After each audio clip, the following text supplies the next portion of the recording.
In 1989, there was something going on with Randall's grocery store where there had been a boycott by the community, the gay and lesbian community, which I felt I was part of.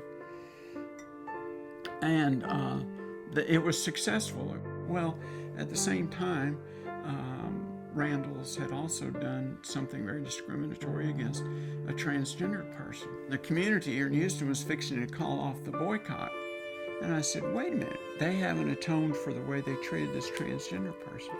And I was told by a lot of people, we appreciated everything you've done for us, but transgender is not what we're about. Boy, would that ever shock me. And that's really what turned me into the militant that I became, fighting the gay and lesbian community. 1995 was really a pivotal year. HRC, the Human Rights Campaign, had no love for the transgender community, and they were pushing Senator Kennedy to introduce the Employment Non-Discrimination Act, called ENDA, E-N-D-A. It left out transgenders. And by that time, we were raising so much stink for HRC that HRC, said, we're going to have to meet. We went to DC and met with them, and they said, this ain't going to happen. Sorry about that. That's when I got on the internet. That's when I became known as the filibuster, P-H-Y-L-L-A-B-U-S-T-E-R. So I just began collecting email addresses, and my list just got longer and longer and longer and longer.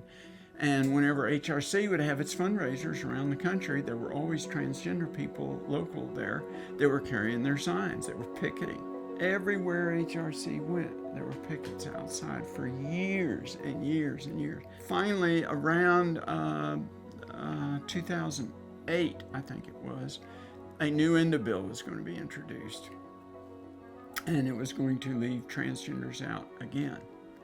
And every organization, national, regional, and statewide, with the exception of HRC, said no, transgenders are going to be included. And that was when the dam broke. That's when HRC was convinced. That was when transgenders finally got in to the rightful place that we should have had since the Stonewall riots in 1969, when transgenders threw the first high-heeled shoe that started the movement.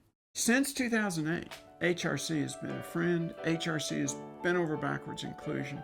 They now demand of Fortune 500 companies, if you want the HRC highest grade, you have to have policies which include gender identity and gender expression, and your insurance carrier cannot exclude transgender.